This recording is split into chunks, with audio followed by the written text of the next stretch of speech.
నమస్తే welcome to IBTV ముందుగా headlines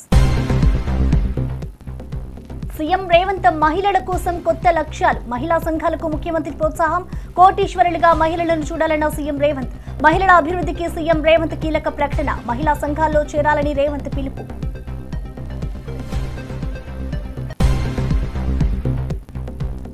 bricks సదస్సులో మోదీ సంచలన వ్యాఖ్యలు ప్రధాని మోదీ అంతర్జాతీయ సంస్థలపై విమర్శనాస్త్రాలు భద్రతా మండలి సంస్కరణలకు మోదీ పిలుపు దక్షిణార్ధ గోళం బాధితురాలని మోదీ ఆవేదన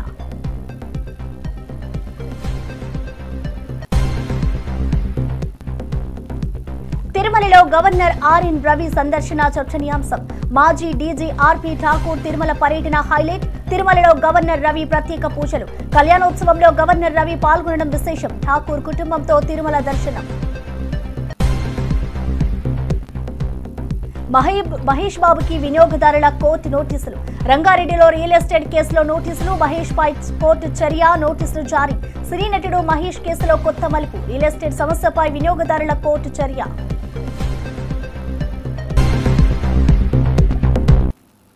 డీటెయిల్స్ చూస్తే మహిళలను కోటీశ్వరులుగా చేయడమే లక్ష్యంగా పెట్టుకున్నామని సీఎం రేవంత్ రెడ్డి తెలిపారు పట్టణ ప్రాంతాల్లో మహిళలను కూడా మహిళా సంఘాల్లో చేరాలని పిలుపునిచ్చారు ఏడాది మహిళా సంఘాలకు 21,000 కోట్ల రుణాలు అందించినట్లుగా వెల్లడించారు అన్ని రంగాల్లో ఆడబిడ్డలను ముందుండేలా ప్రోత్సహిస్తున్నామని అన్నారు రేవంత్ రెడ్డి మాటలు మహిళలలో ఉత్సాహాన్ని నింపాయి గృహిణీలు ఉద్యోగినీలు వ్యాపార మహిళలు అందరూ కలిసి పురోగతి సాధించాలని ఆకాంక్షించారు ఇవాళ అందుకే నేను చెప్పిన స్వయం సహాయక సంఘాలలో ఈరోజు 65 లక్షల మంది ఉన్నారు వీళ్ళను 1 కోటి మందికి పెంచాలి 1 కోటి మందిని కోటీశ్వరులను చేయడమే లక్ష్యంగా పెట్టుకొని ఈరోజు చెయ్యి జాపడం కాదు 10 మందికి చెయ్యిచ్చి సహాయం చేసే విధంగా మా ఆడబిడ్డల్ని ఆర్థికంగా బలోపేతం చేయాలని 1 కోటి మహిళల్ని ఈరోజు కోటీశ్వరులుగా చేయాలని మనం నిబంధన పెట్టుకున్నాం గతంలో 18 సంవత్సరాలు పైబడి 60 సంవత్సరాల లోపల ఉన్న వాళ్ళకే మహిళా సంఘాలలో సభ్యులుగా ఉండేది ఇప్పుడు 15 సంవత్సరాలు నిండిన వాళ్లకు ఏ వయసు అయినా సరే మహిళా సంఘాలలో చేరడానికి అవకాశాన్ని కల్పించి ఆ చట్టాన్ని కూడా సవరించి వాళ్ళందరికీ అవకాశాలు కల్పించాలని ఈరోజు పట్టణ ప్రాంతాలలో మహిళా సంఘాలలో సభ్యులు తక్కువగా ఉన్నారు ఇక్కడికి వచ్చిన వాళ్ళు ముఖ్యంగా మా రాజేంద్రనగర్ నియోజకవర్గానికి సంబంధించిన మా ఆడబిడ్డలందరికీ నేను సూచన చేస్తున్నా మనకు తెలిసిన వాళ్ళందరినీ సంఘాలలో సభ్యులుగా చేర్చండి అప్పుడే వాళ్ళు ఆర్థికంగా బలపడడానికి ఈ సంవత్సరమే మనం 21,000 కోట్ల రూపాయలు సంఘాలకు బ్యాంకు లింకేజ్ ఇచ్చినాం మీరు వ్యాపారాలు చేసుకోవడానికి వన మహోత్సవాన్ని ఒక ఉద్యమంలా ముందుకు తీసుకువెళ్లాలని మంత్రి కొండా సురేఖ పిలుపునిచ్చారు జీవ వైవిధ్యాన్ని కాపాడాల్సిన బాధ్యత అందరిపై ఉందని తెలిపారు మొక్కలు నాటి వాటిని రక్షిస్తేనే మానవాళికి మనుగడ సాధ్యమవుతుందని అన్నారు మనం మొక్కలు నాటితే మన తర్వాత తరాలకు కూడా ఉపయోగకరమని మంత్రి సురేఖ అభిప్రాయపడ్డారు సందర్భంలో వేదిక మీద ఉన్నటువంటి పెద్దలకు మన అన్న రేవంత్ రెడ్డి అన్నకు అదేవిధంగా వచ్చిన అతిథులకు అధికారులకు మరియు పత్రికా మిత్రులకు నాయకులకు కార్యకర్తలకు అందరికీ నా హృదయపూర్వక నమస్కారం మరి వృక్షో రక్షిత రక్షితః అనేది మనందరికీ కూడా పూర్వకాలం నుంచి పెద్దలు చెప్పినటువంటి విషయం చెట్టును మనం రక్షిస్తే చెట్టు మనల్ని రక్షిస్తుంది మరి ఈ రోజుల్లో మనకు ఏదైతే రియల్ ఎస్టేట్స్ వస్తూ ఉన్నాయో దానివల్ల మనం చెట్లను నరకడం వలన ఈ గ్లోబల్ వార్మింగ్ అనేది వస్తూ ఉంది ఈరోజు భూకంపాలు రావడం కానీ సునామీలు రావడం కానీ ఇవన్నీ కూడా మనం చెట్లు మరి నరకడం వల్లనే వర్షాలు సకాలంలో రాకపోవడం ఇటువంటి ఇబ్బందులు జరుగుతూ ఉన్నాయి ముఖ్యంగా అడవుల్లో చెట్లను నరికితే ఈరోజు అక్కడ ఉన్న కోతులు మనకొచ్చి మన ఊర్ల మీద పడుతున్నాయంటే వాటికి అక్కడ తిండి లేకపోవడం వలన కాబట్టి మనం చెట్లను నరకడం మానేయాలని చెట్లను పెంచడం నేర్చుకోవాలి ఎందుకంటే మనం పెంచిన చెట్లు మనల్ని కాపాడుతాయి మన భవిష్యత్తు తరాలకు కూడా అవి తప్పకుండా వాళ్ళకు ఉపయోగపడతాయి ముఖ్యంగా బయోడైవర్సిటీ అనేది మనం రక్షించబడుతుంది ఎందుకంటే జీవజాలం అనేది బతకాలి అంటే చెట్లు తప్పనిసరిగా ఉండాల్సిన అవసరం ఉన్నది కాబట్టి మనం చెట్టు అవసరాన్ని గుర్తించుకొని మనం చెట్టును పెంచి మరి పెద్ద చేసి మనల్ని మనం రక్షించుకోవాలి మన సమాజాన్ని మన భవిష్యత్తు తరాలను కూడా రక్షించాలి దాంట్లో ప్రతి ఒక్కరూ పాత్రదారులు కావాలి మనిషి ఒక చెట్టు నాటినా కూడా సరిపోతుంది మరి ఈసారి మా పీసీసీఎఫ్ గారు అన్నట్టుగా 100% రీచ్ కావడానికి ప్రతి ఒక్క డిపార్ట్మెంట్ కూడా సహకరించాలని తెలియజేసుకుంటూ ఇక్కడ వచ్చిన మీరందరూ కూడా దీన్ని ఒక ఉద్యమం లాగా ముందుకు తీసుకెళ్లి మనం 100% రీచ్ అయ్యే విధంగా మీరు మొక్కలను నాటి ఈ యొక్క మరి మన స్వర్ణకారులపై వేధింపులు మానుకోవాలని ఎమ్మెల్సీ కల్వకుంట్ల కవిత అన్నారు. కేసులకు భయపడి స్వర్ణకారులు ఆత్మహత్యలు చేసుకోవద్దని సూచించారు. బంగారం వృత్తి చేసుకునే వారికి ప్రభుత్వం రుణాలు అందించాలని డిమాండ్ చేశారు. కార్పొరేట్ సంస్థలతో పోటీ పడేలా విశ్వకర్మలకు చేయూతనివ్వాలని అన్నారు. ఈ ప్రకటనతో స్వర్ణకారుల సమస్యలపై ప్రభుత్వం దృష్టి సారించే అవకాశాలున్నాయి. నడవడమే ఇబ్బందిగా జరుగుతున్నటువంటి పరిస్థితిని కూడా మనం గమనిస్తున్నాం.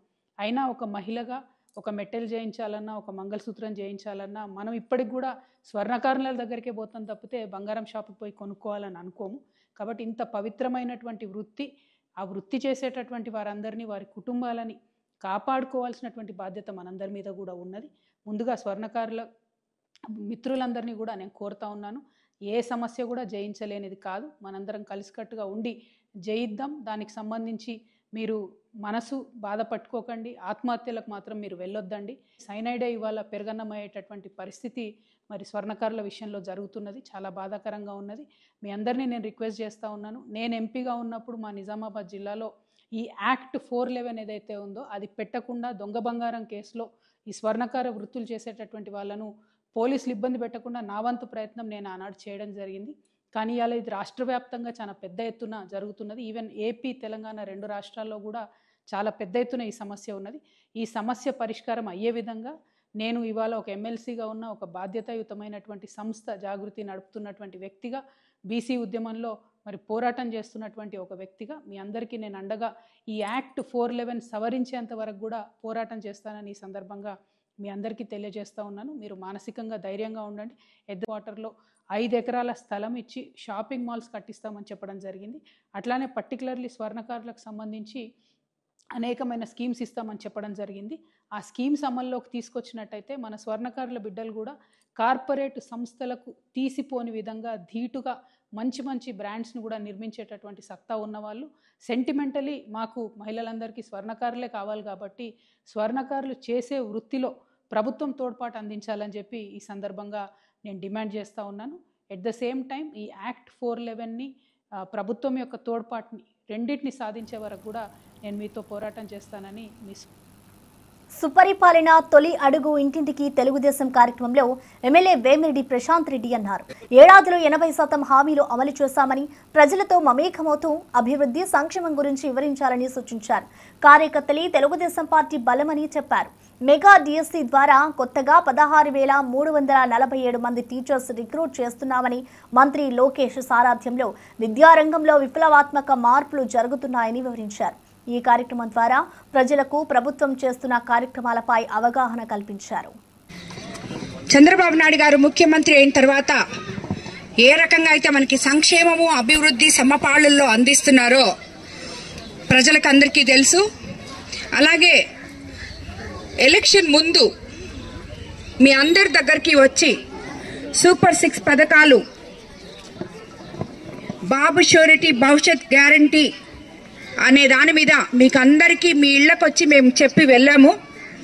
ఈరోజు తిరిగి 13 నెలలు అయిన తర్వాత, సంవత్సరం కంప్లీట్ చేసుకున్న తర్వాత మేమిచ్చిన 6 హామీలలో మీకు ఎన్ని హామీలు నెరవేర్చామో, ఇంకా ముందుకు ఎన్ని నెరవేర్చబోతున్నామో, ఇవి కాకుండా మీ సొంత సమస్యలు ఏమున్నాయో ఆ సమస్యలు మేము ఎలా తీర్చాలో ఇవన్నీ ఎమ్మెల్యేలని, నాయకుల్ని, కేఎస్ఎస్ నుంచి ఎమ్మెల్యే వరకు, కేఎస్ఎస్, గ్రామ పార్టీ అధ్యక్షులు, బూత్ ఇన్ఛార్జీలు, క్లస్టర్ ఇన్ఛార్జీలు, కో కన్వీనర్లు ప్రతి ఒక్కరు కూడా ప్రతి వార్డులో, ప్రతి వీధిలో ప్రజల మధ్యకి వెళ్లి ప్రజల సమస్యలు తెలుసుకొని ప్రజలకు ఏం కావాలో చూడాలి, అదే రాజకీయము అని చెప్పిన ఒకే ఒక ఏకైక ముఖ్యమంత్రి మన ముఖ్యమంత్రి చంద్రబాబు నాయుడు గారు.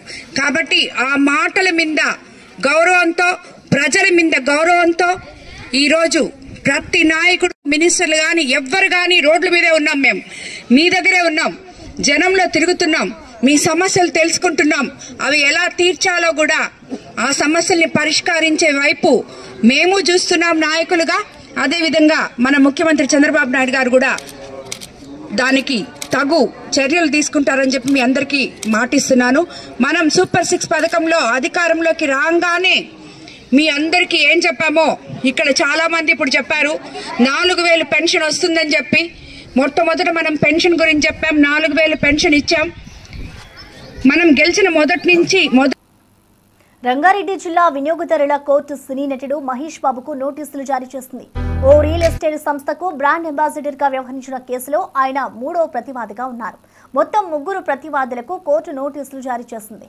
కోర్టు పంపిన నోటీసులు అందిన తర్వాత వారు వ్యక్తిగతంగా లేదా న్యాయవాదుల ద్వారా హాజరు కావచ్చని పేర్కొంది.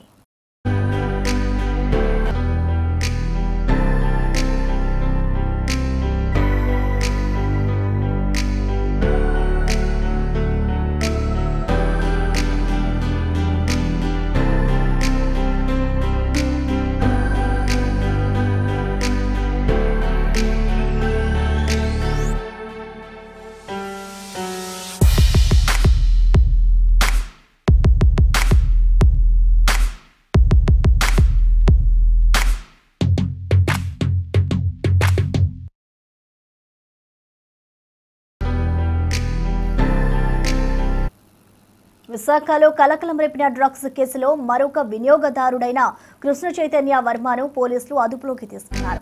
ఏయూ ఇంజనీరింగ్ కళాశాల రోడ్లో శనివారం 25 గ్రాముల కోకాయిన్ పట్టుకున్న పోలీసులు డ్రగ్స్ వినియోగిస్తున్న కృష్ణ చైతన్యను అదుపులోకి తీసుకున్నారు. సుమారు 60,000 ఖర్చు చేసి ఈ మత్తు పదార్థాన్ని కొనుగోలు చేసినట్లు నిర్ధారణ అయింది. ఇప్పటికే దక్షిణాఫ్రికాకు చెందిన థామస్ డిమోన్, విశాఖకు చెందిన అక్షయ్ను అరెస్ట్ చేసిన పోలీసులు విచారణ కొనసాగిస్తున్నారు. ఇదే కేసులో 3వ నిందితుడిగా కృష్ణ చైతన్యను గుర్తించారు.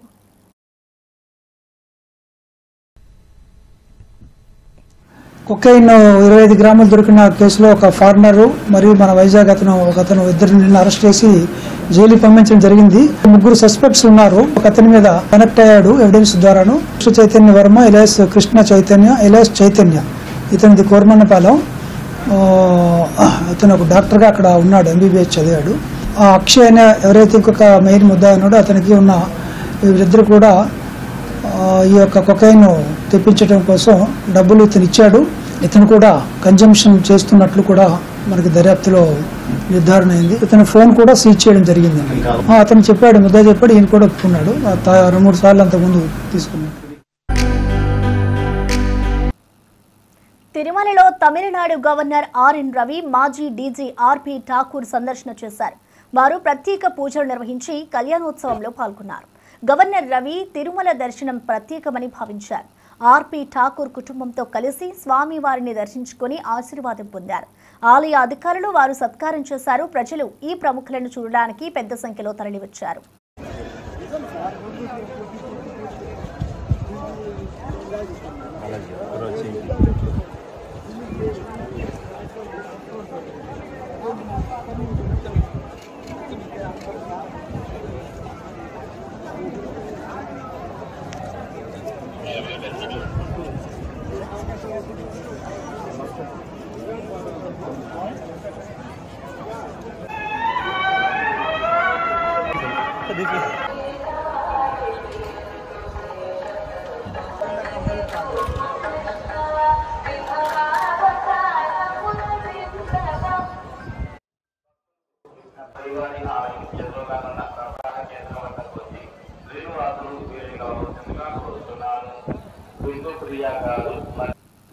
నెల్లూరులోని విఆర్ మున్సిపల్ హైస్కూల్ను మంత్రి నారా లోకేష్ ఘనంగా ప్రారంభించారు.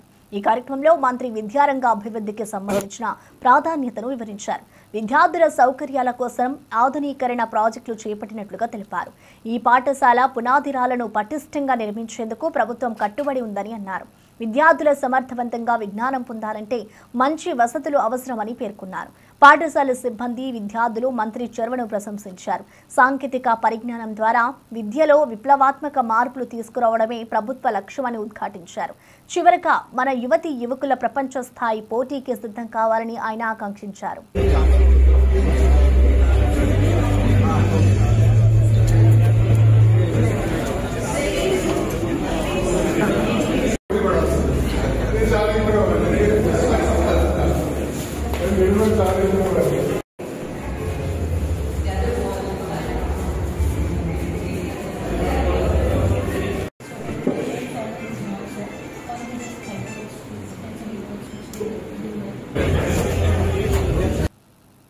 అంతర్జాతీయ సంస్థల ద్వంద్వ ప్రమాణాలకు దక్షిణార్ధగోళం బాధితురాలేనని ప్రధాని నరేంద్ర మోదీ బ్రిక్స్ సదస్సులో పేర్కొన్నారు.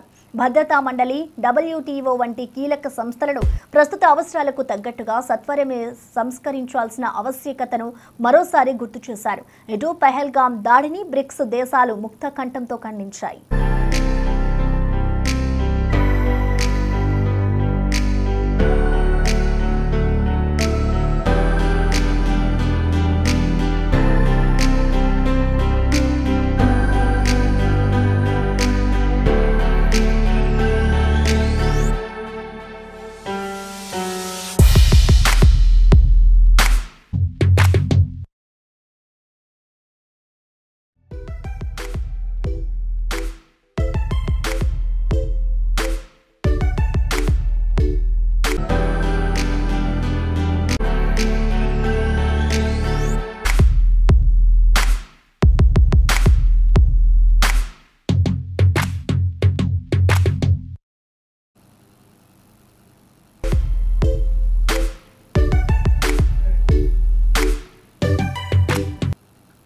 గత ఎన్నికల్లో పోటీ చేసినప్పుడు ఓడిపోయానని, కానీ 5 ఏళ్లు పట్టుదలతో కష్టపడి పనిచేశానని మంత్రి లోకేష్ తెలిపారు.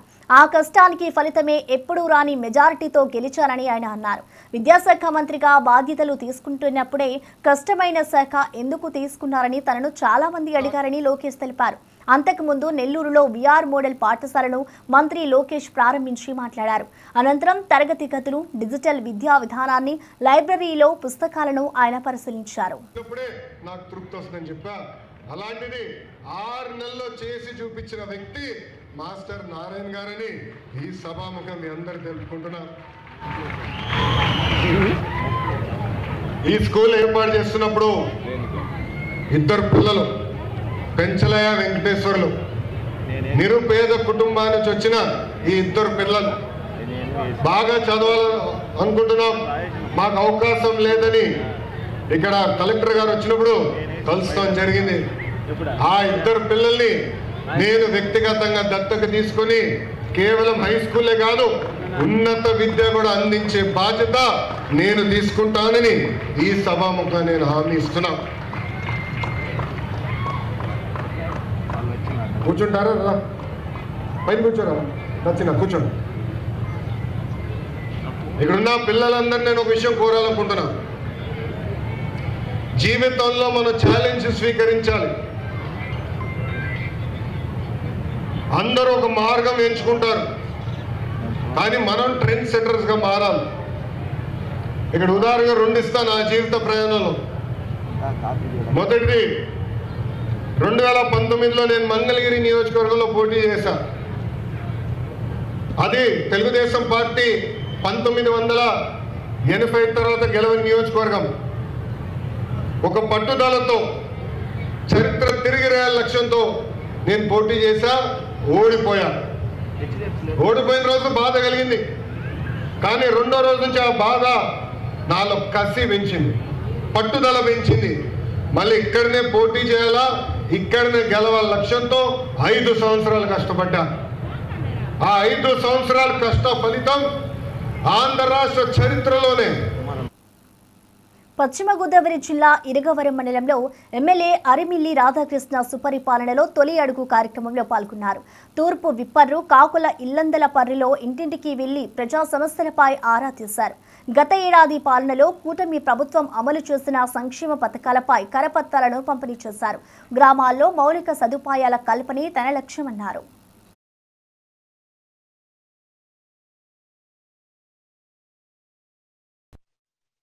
మౌలిక సదుపాయాలని ఇంకా పెద్ద ఎత్తున చేసుకోవాల్సినటువంటి అవసరం ఉంది.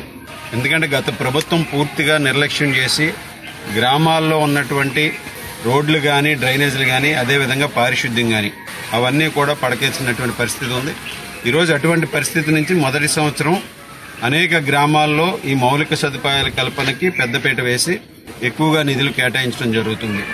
ఈరోజు ప్రజలందరూ కూడా గత 5 రోజులుగా ఏ ఇంటికి వెళ్ళినా సరే వారందరూ కూడా తమ ఆనందాన్ని, హర్షాన్ని వ్యక్తం చేస్తున్నారు. ఈరోజు ఏ గ్రామానికి వెళ్ళినా అందరూ కూడా వారి సంతోషాన్ని వ్యక్తపరుస్తూనే ఇక్కడ ఉన్నటువంటి సమస్యలను కూడా మా దృష్టికి తీసుకువస్తున్నారు. ఈ కార్యక్రమం ద్వారా రాబోయే రోజుల్లో ఏ గ్రామానికి ఎటువంటి అభివృద్ధి కార్యక్రమాలు చేయాలి రాబోయే 4 సంవత్సరాలు అనేది కూడా ఒక ప్రణాళిక ప్రకారం అభివృద్ధి చేయడానికి ఈ కార్యక్రమం ఒక వేదికగా ఉపయోగపడుతుంది. ఇక తెలంగాణ రాజకీయాల్లో టెన్షన్ పెరుగుతోంది. TPCC media communications chairman Sama Rammohan Reddy and KTR పై విమర్శలు గుప్పించారు. సీఎం రేవంత్ రెడ్డికి సవాల్ విసిరే స్థాయి మీది కాదని, మీ నాన్న వచ్చిన సమాధానం చెప్పేందుకు మేము సిద్ధంగా ఉన్నామని ప్రకటించారు. గత 10 ఏళ్లుగా తెలంగాణకు చేసిందేమిటో చెబుతామని, మీరు చేసిన ద్రోహం అన్యాయంపై చర్చకై సిద్ధంగా ఉన్నామని అన్నారు. రైతులు, ఉద్యోగాల భర్తీ, సంక్షేమ పథకాలు, అభివృద్ధి వంటి అనేక అంశాలపై కాంగ్రెస్ పార్టీ మాట్లాడేందుకు సిద్ధంగా ఉందని స్పష్టం చేశారు. సరే, బహిరంగ చర్చకి సిద్ధం అని చెప్పి మాట్లాడడం జరిగింది. దాన్ని కేసీఆర్ అయినా లేకపోతే నరేంద్ర మోడీ గారైనా, అది బీజేపీ అయినా బీఆర్ఎస్ అయినా లేకపోతే ఇద్దరు కలిసి వచ్చినా, మేము చేస్తున్నటువంటి పనుల మీద మాకుంటున్నటువంటి చిత్తశుద్ధి మీద అబద్ధాల ప్రచారాలతోటి మరి కాలం ఎల్లదీస్తున్నటువంటి బీఆర్ఎస్ బీజేపీలు ఎవరైనా కూడా చర్చకు రావచ్చని అంటే ఫస్ట్ రియాక్షన్ ఇచ్చినటువంటిది బీఆర్ఎస్ నేత వర్కింగ్ ప్రెసిడెంటు తారక రామారావు. ఈ తారక రామారావు నేను బహిరంగ చర్చకు సిద్ధం, ముఖ్యమంత్రి గారు నా పేరే తీసుకున్నారు కాబట్టి నేను వస్తున్నా 8 తారీఖు రోజు ప్రెస్ క్లబ్ అని చెప్పి ఆయన అన్నాడు. పాపం ఆయనకు అట్లా అర్థమైనట్టుంది. ముఖ్యమంత్రి గారు అన్నది అది నరేంద్ర మోడీ గారైనా కేసీఆర్ గారైనా ఎవరైనా కూడా చర్చకు రండి అంటే అసెంబ్లీలోకి రర్రి అని. బహిరంగ చర్చకు కూడా ఎక్కడైనా సరే అని చెప్పి అన్నారు. అంటే కేటీఆర్ లాంటి వాళ్ళు గిట్ట వస్తే మా సొంటోళ్ళు అధికార ప్రతినిధులు సామా రామ్మోహన్ రెడ్డి అనుకోండి, లేకపోతే చరణ్ కౌశిక్ యాదవే అనుకోండి, మానవత రాయ్ అనుకోండి, ఒక యోగేశ్వర్ రెడ్డి అనుకోండి, రవలి గారే అనుకోండి, ఎవరైనా కూడా మా స్థాయిలోనే నీకు సరిపోతుంది అనేటటువంటిది మేము చెప్తా ఉన్నాం. ఎందుకనంటే సంక్షేమాలని చేసి పారదర్శకంగా ప్రభుత్వాన్ని నడిపిస్తున్నటువంటి మేము, నువ్వు కాదు మీ నాయన వచ్చినా జవాబులు చెప్పనీకే సిద్ధంగా ఉన్నాం. దాంతో సరిపెట్టాం. 10 సంవత్సరాలు మీరు తెలంగాణకు చేసినటువంటి ద్రోహాన్ని కూడా చెప్తాం. మీరు ప్రెస్టీజియస్గా మాట్లాడేటటువంటి తెలంగాణ ఆర్థిక పరిస్థితులను కకావికలం చేసి మీ యొక్క కల్వకుంట్ల కుటుంబానికి మాత్రమే ఐశ్వర్యంగా మారినటువంటి కాళేశ్వరమైన, లేకపోతే మీరు ఇయ్యకుండానే ఇచ్చినమని చెప్పుకుంటున్నటువంటి కొలువులైనా, ఆత్మహత్యల తెలంగాణను తయారు చేసినటువంటి మీ యొక్క దరిద్రపు పాలనలో అన్ని విషయాలన్నీ దేనైనా, అది రైతుల ఆత్మహత్యలే అనుకోండి, నిరుద్యోగుల ఆత్మహత్యలే అనుకోండి, విద్యార్థుల ఆత్మహత్యలే అనుకోండి, మీ సొంత పార్టీ సర్పంచుల ఆత్మహత్యలే అనుకోండి. కాంగ్రెస్ లో పలు వివాదాలు. కాంగ్రెస్ పార్టీలో ఇటీవల కొన్ని వివాదాలు తెరమీదకొచ్చాయి. మెదక్లో మార్పు పేరిట జరుగుతున్న దోపిడీపై కొందరు నేతలు ఆగ్రహం వ్యక్తం చేస్తున్నారు. కష్టపడి పనిచేసిన వారిని గౌరవించడం లేదని కాంగ్రెస్ కౌన్సిలర్ ఆరోపించారు. పార్టీలోకి చేరిన కొత్త నేతలపై అసంతృప్తి వ్యక్తమవుతోంది. ఈ పరిణామాలు పార్టీలో అంతర్గత ఉత్కంఠను పెంచుతున్నాయి. నేతల మధ్య విభేదాలు పెరిగి కార్యకర్తల మద్దతు కోల్పోతామని భావిస్తున్నారు. పార్టీ అధిష్టానం ఈ పరిస్థితిని సమీక్షించి తగిన చర్యలు తీసుకోవాల్సిన అవసరం ఉంది.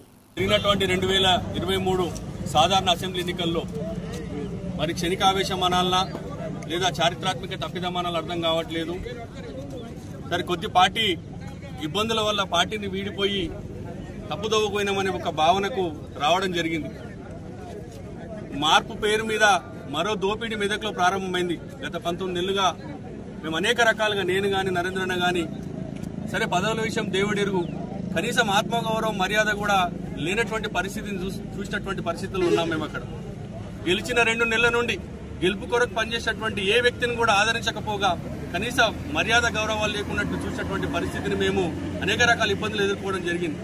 మరి ముమ్మాటికి మాకు అర్థమైన విషయం ఏంటంటే, ఈ తెలంగాణ రాష్ట్రంలో మరి అప్పుడే పుట్టిన చంటి బిడ్డ తల్లి దగ్గర ఉంటే ఎంత క్షేమంగా ఉంటుందో, ముమ్మాటికి తెలంగాణ కూడా కేసీఆర్ గారి చేతుల్లో ఉంటే అంతే క్షేమంగా ఉంటుందని ఒక భావనతోని మరోసారి మేము చేసినటువంటి పొరపాటును యావత్ మెదక్ ప్రజానికి మమ్మల్ని క్షమించాలని మనస్ఫూర్తిగా వారి కోరుకుంటూ, మరి ఈ రోజు మమ్మల్ని అందరినీ కూడా ఆహ్వానించడానికి మరి సొంతింటికి తిరిగి వచ్చిన సందర్భంలో టీఆర్ఎస్ పార్టీ కుటుంబ సభ్యులందరూ కూడా పేరు పేరున మరి శిరస్సు వంచి వారికి నమస్కారాలు తెలియజేస్తూ, భవిష్యత్తులో మరి ఇక్కడ ఉన్నటువంటి టీఆర్ఎస్ పార్టీ క్యాడర్తో అందరం కూడా మెదక్ను పూర్వవైభవం దిశగా మా వద్ద కృషి చేస్తామని తెలియజేస్తూ, అక్కడ అనేక రకాల అవమానాలే కాకుండా కుటుంబ సభ్యులను సైతం కూడా వారు మరి చెప్పుకోలేనటువంటి భాషలో చెప్పుకోలేనటువంటి పదాల్లో మేము అందరం కూడా ఎదుర్కోవడం జరిగింది. కాబట్టి మెదక్ ప్రజలందరూ కూడా గమనిస్తా ఉన్నారు.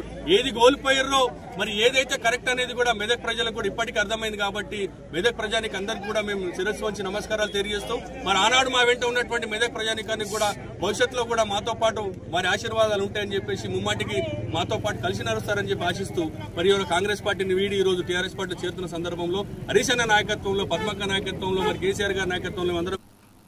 మాజీ మంత్రి పేర్ని నాని సత్తెనపల్లి పర్యటనలో కీలక వ్యాఖ్యలు చేశారు. నాకు జీవితంలో మొదటిసారి సత్తెనపల్లి వచ్చాను. రాష్ట్రంలో సైకో నరకాసుడి పరిపాలన సాగుతోంది అని ఆయన విమర్శించారు. ఇటు సత్తెనపల్లి వైసీపీ నేతలు ఎవరన్నది తనకు తెలియదని, ఎవరితోనూ తాను మాట్లాడలేదని స్పష్టం చేశారు. కేసులకు నేను భయపడను. తప్పుడు కేసులు పెడితే జగన్ జెండా మోసేవారు పెరుగుతారే కానీ తగ్గరు అని పేర్ని నాని అన్నారు. ఈ వ్యాఖ్యలు వైసీపీ కార్యకర్తల్లో కలకలం రేపాయి. సత్తెనపల్లిలో ఆయన వ్యాఖ్యలపై రాజకీయ వర్గాల్లో చర్చలు జరుగుతున్నాయి. తప్పుడు కేసులు పెట్టండి, తప్పుడు కేసులు పెడితేనే వైఎస్ఆర్ కాంగ్రెస్ పార్టీ వాళ్ళ మీద తప్పుడు కేసులు పెడితేనే మీరు లా అండ్ ఆర్డర్ కుర్చీలో ఉద్యోగంలో ఉంటారు. లేదంటే గనక అయితే సస్పెండ్ అవుతారు. లేదంటే లూప్ లైన్ లో ఎక్కడో అక్కడ కనీసం జీతం కూడా రానటువంటి ఉద్యోగంలోకి వెళ్తారు అని చెప్పి బెదిరిస్తే పక్క పెట్టరా ఎస్పీ ఏం చేస్తారు, డిఎస్పీ ఏం చేస్తాడు, సిఏ ఏం చేస్తాడు. ఇవాళ మా ఇంటికి వచ్చి మా ఆఫీస్ కి ఒక కాగితం అంటించారు. ఏమని కాగితం అంటించారు? 11 సెక్షన్లతో, ఒక సెక్షన్ 2 సెక్షన్ 3 సెక్షన్లు కాదు, 11 సెక్షన్లతో సత్తెనపల్లి పోలీస్ స్టేషన్ లో నేరం నమోదైంది. ఆ నేరం విచారణలో నీ పాత్ర అంటే పేర్ని నాని పాత్ర బాగా ఉన్నట్టుగా రూఢి అయింది. బాగా లోతైన విచారణ చేస్తే విచారణలో నా పాత్ర ఉన్నట్టుగా రూఢి అయిందంట. అందుకు నన్ను ముద్దాయిగా చేశారంట. ఏంటయ్యా నేరం? పోలీసు ఆంక్షల్ని అతిక్రమించి జనాల్ని పోగేశావు. నువ్వు పోగేసిన జనం విచ్చలవిడిగా స్టంటులు చేశారు. ఇక్కడ ప్రాణాలకి ప్రమాదం వచ్చేట్టుగా ప్రవర్తించారు. ప్రజలకి ట్రాఫిక్ అంతరాయం కలిగించారు. ఇట్లాంటి అనేక రకాల నేనొచ్చిందేమో జగన్మోహన్ రెడ్డి గారికి 3 కార్లు 100 మందికి పర్మిషన్ ఇచ్చారు. తాడేపల్లి జగన్ గారి ఇంటి దగ్గర నుంచి నేను జగన్ గారి కారులో వచ్చాను. ఆ 3 కార్లలో నేనున్నాను కదా. ఆయన కారులో వెనక సీట్లో నేను ఎక్కువ వచ్చానంటే ఆయనకి ఇచ్చిన 100 మందిలో నేను ఉన్నా కదా. నాకు ఇక్కడికి వచ్చే వరకు, సత్తెనపల్లి వచ్చే వరకు కూడా మీరెవరో నాకు తెలియదు. నా తరపున పార్టీ పంపిస్తే నాకు అండగా వచ్చినటువంటి వకీల్ గారు ఇక్కడికి వచ్చే వరకు ఆవిడెవరో నాకు తెలియదు. ఆవిడ పల్నాడు జిల్లా లీగల్ సెల్ అధ్యక్షురాలు. ఆవిడ నాకు తెలియదు. మా నాయకుడు ఉన్నాడు. జగన్ గారితో పాటు వచ్చే వరకు ఇక్కడికి వచ్చాక ఆయన ముఖం ఇక్కడ చూశాను నేను. ఆయన ఎవరో తెలియదు. నేను జనాన్ని పోగేశానంట, నేరం చేశానంట, పోలీసు ఆంక్షల్ని అతిక్రమించానంట. జగన్ గారికి 3 కార్లు పర్మిషన్ ఇస్తే ఆ కారులో నేను వచ్చాను. 100 మంది మించి రాకూడదంటే ఆ 100 మందిలో నేను ఉన్నాను. కానీ నా మీద నేరం పెట్టి ఇక్కడ ముద్దాయిగా నన్ను చేశారు. అంటే లోతైన విచారణలో రూఢి అయింది నా పాత్ర ఉందనంట. ఇక్కడ నేనేమో ఎవడావటో మాట్లాడాను, ఎవరిని పిలిచాను. ఆ కౌన్సిలర్ కూడా నాకు ఎవరో తెలియదు. ఇక్కడ చైర్మన్ ఎవరో నాకు తెలియదు. వైఎస్ఆర్ పార్టీ వాళ్ళు ఎవరో నాకు తెలియదు. ఆ రెంటపాలు ఎక్కడ తెలియదు.